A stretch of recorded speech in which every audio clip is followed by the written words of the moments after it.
पटक करके जैसे मन तैसे मारा। हम पैर पकड़ते थे कि हुजूर मुझे माफ़ कर दो, हम कभी ऐसा मारने का है ज़िंदगी में, कभी ऐसा मारने के समय भी कभी मेरे उस्तादों ने भी नहीं मारा। हम बहुत दिन से पढ़ा रहे लेकिन कभी न किसी विद्यार्थी पर भी। हम बहुत कोशिश किए, पैर भी पकड़ लिए तो हमको माफ़ कर दीजिए सर, माफ़ कर दीजिए। तो हमको एक ही शब्द में बोले डीएसपी साहब कि इसके गाड़ में डंडा करो, गाड़ खोल के बड़ी मार मारो। फिर किसी को बुला करके 2 आदमी सही से पकड़वा करके वो लाठी की मार मारा मुझको। तो मुझे वो दिन अभी तक याद आता है। अभी लोग भी देख करके हमको तो क्या सब बोला, क्या बोला? और क्या आप शब्द बोल रहा था क्या? बता रहे सर हम। रोइए मत रोइए। नमस्कार, टाइम्स ऑफ स्वराज में आप सबों का स्वागत है और मैं हूं संतोष सिंह। इस कार्यक्रम की शुरुआत एक वीडियो से मैंने किया। उस वीडियो में आपने देखा होगा कि तेजस्वी यादव बैठे हुए हैं और एक मौलाना है जिसको मधुबनी पुलिस ने बड़ी बेरहमी से पिटाई की है। 30 तारीख की घटना है, 30 जनवरी को, और आज तेजस्वी उनसे मिलने उनके घर पहुंचे थे। हालांकि पटना से रवानगी हुई ही थी कि मधुबनी एसपी ने उन 5 पुलिस पदाधिकारियों को सस्पेंड कर दिया है जिन पर इस मौलाना की पिटाई का आरोप है। इतना ही नहीं, वहाँ जो एक प्रोबेशनर डीएसपी था उसका भी उन्होंने तबादला कर दिया है। मतलब साफ है कि इस मौलाना की पिटाई हुई और पुलिस जमकर इसकी पिटाई की है, वजह जो भी रहा हो। लेकिन बड़ा सवाल यह है कि एक विपक्ष के नेता के रूप में हमें लगता है कि दशकों बाद, क्योंकि दशक से 2015 से नहीं विपक्ष सत्ता में आया, फिर विपक्ष का नेता रहा है तेजस्वी, पहली बार घर से बाहर किसी इस तरीके के मुद्दे को लेकर निकला है जनाब। लेकिन बड़ी बात यह है कि आप मुसलमान था इसलिए गए या फिर पुलिस जुल्म के खिलाफ आप आवाज़ से आवाज़ मिलाने के लिए उस मौलाना के आवाज़ पर गए। ये बड़ा सवाल है, क्योंकि इन्हीं सवालों में छुपा है बिहार के गद्दी पर 2025 पर कौन बैठेगा। क्योंकि जो सक्रियता तेजस्वी ने आज पहली बार दिखाई है, अगर वो सक्रियता 5 वर्ष पहले जब से वो विपक्ष के नेता रहे हैं अगर दिखाई रहती तो आज हमें लगता है कि उनको मेहनत करने की जरूरत नहीं रहता। रोजाना इस तरीके के जुल्म हो रहे हैं, रोजाना पुलिस के द्वारा इस तरीके का जुल्म किया जा रहा है, जुल्म ढाया जा रहा है। अराजकता वाली स्थिति है, भ्रष्टाचार चरम पर है। हर लोग किसी न किसी तरीके से प्रताड़ना के शिकार हैं इस सरकार में। लेकिन बोले तो बोले किसके, क्योंकि सामने वाला जो व्यक्ति है ये व्यक्ति भी काका के मुंह फांस में इस तरीके के से फंसा रहा है कि जो एक विपक्ष के नेता के रूप में जो इसकी भूमिका होनी चाहिए, कभी उसने इस भूमिका में कभी रहा ही नहीं है। मनोज झा, संजय यादव, 2-3 लोगों की जो कुंडली है उसी कुंडली में ये बना रहता है और उसी के सहारे राजनीति साधने की कोशिश करते रहता है। वैसे आप मौलाना के घर पे जाके क्या संदेश देना चाहते हैं लोग समझते हैं। MY समीकरण को आप मजबूती प्रदान करना चाहते हैं, ये बात भी अब लोगों को समझ में आ रही है। शहाबुद्दीन के घर पे जाके सिवान में जो तस्वीरें आपने जारी करवाई मीडिया को, वो भी बातें समझ में आ रही है। लेकिन बड़ा सवाल ये है कि MY के सहारे क्या बिहार जीता जा सकता है क्या? जब लालू यादव MY से समीकरण के सहारे सत्ता में आखिरी दौर में उनको बाहर होना पड़ा और फिर वापसी नहीं हुई, नीतीश के कृपा से भले 1-2 बार आप मुख्यमंत्री उप मुख्यमंत्री बन गए लेकिन वापसी आपकी नहीं हुई। और 2020 का जनमत भी तेजस्वी का जनमत नहीं था। अगर ये समझने की भूल अगर तेजस्वी करते हैं तो 2025 में डबल डिजिट किसी तरीके से पार कर जाए तो बहुत बड़ी बात होगी। क्योंकि 2020 चिराग मॉडल का इम्पैक्ट था, जिस इम्पैक्ट की वजह से ये सत्ता में आए, सत्ता के करीब आए और दूसरी बार उप मुख्यमंत्री बने उस मैजिक फिगर की वजह से। लेकिन जिन मगध के इलाकों से सबसे ज़्यादा सीट इस जनाब को आया, क्या बताइए कि मगध के इलाकों में इस मौलाना की तरह कितनी बड़ी बड़ी घटनाएं घटी हैं। क्या कभी ये जनाब उसको देखने तक गए क्या? कभी उनका हालचाल जानने गया क्या? जो जहां वो जीते चिराग मॉडल की वजह से, बहुत सारे कॉन्स्टिट्यूंसी में चिराग मॉडल की वजह से मगध में ये चुनाव जीते हैं, जिस वजह से सबसे बड़ी पार्टी बनकर उभरी है बिहार में।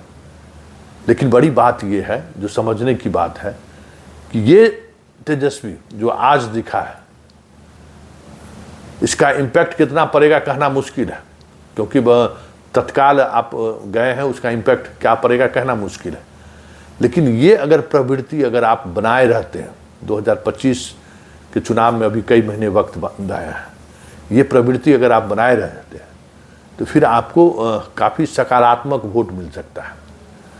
हालांकि मौका आपको अनवरत मिलता रहा है, ऐसा नहीं है कि बिहार में जो सिचुएशन है उस सिचुएशन में इस तरीके की घटनाएं या फिर भ्रष्टाचार या पुलिस जुल्म, अपहरण, हत्या कोई थम सा गया है, ऐसा नहीं है।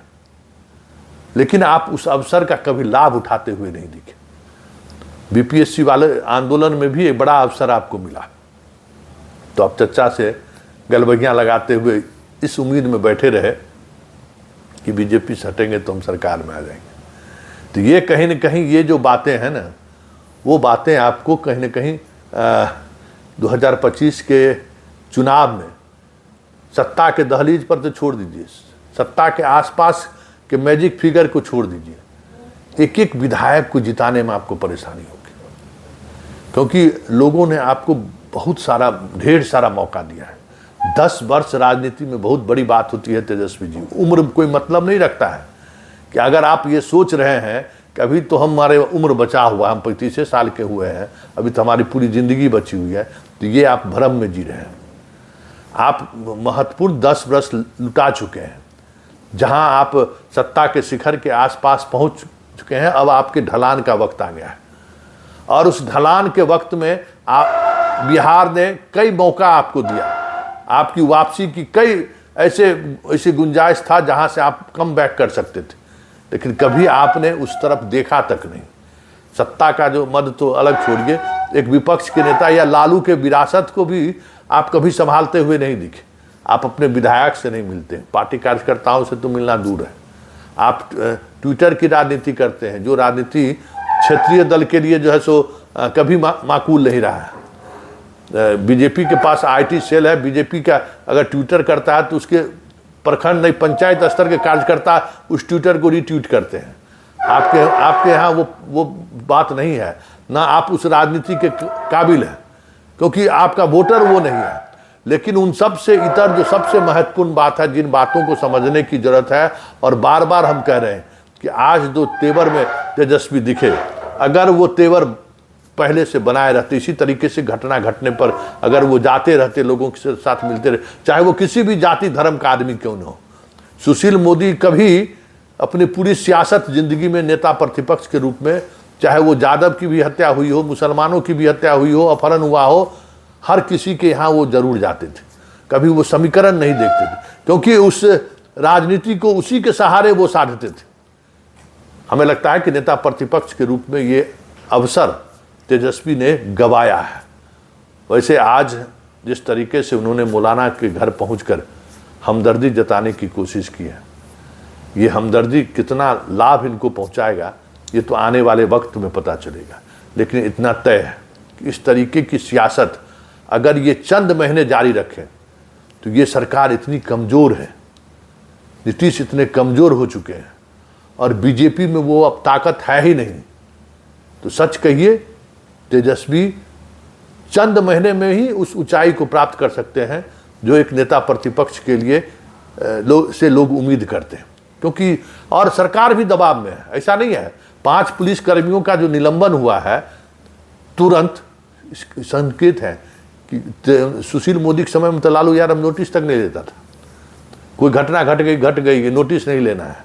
ये अलग बात है कि नोटिस नहीं लेना ही सुशील मोदी को बिहार की राजनीति में स्थापित कर दिया, लेकिन यहाँ तो सरकार चंद घंटों में नोटिस लेकर सस्पेंड कर रहा है।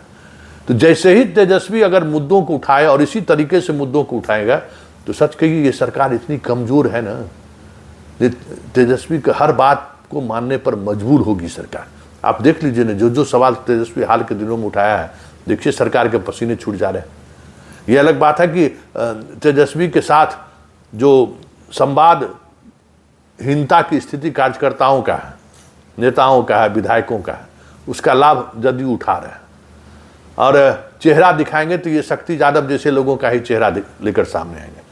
कुछ ऐसे चेहरों के साथ अभी भी सियासत करने से बाज आ रहे हैं जो इनको नए तरीके से समाज के सामने स्थापित कर सकता है। ये यादव और मुसलमान से अभी भी बाहर नहीं निकल रहे।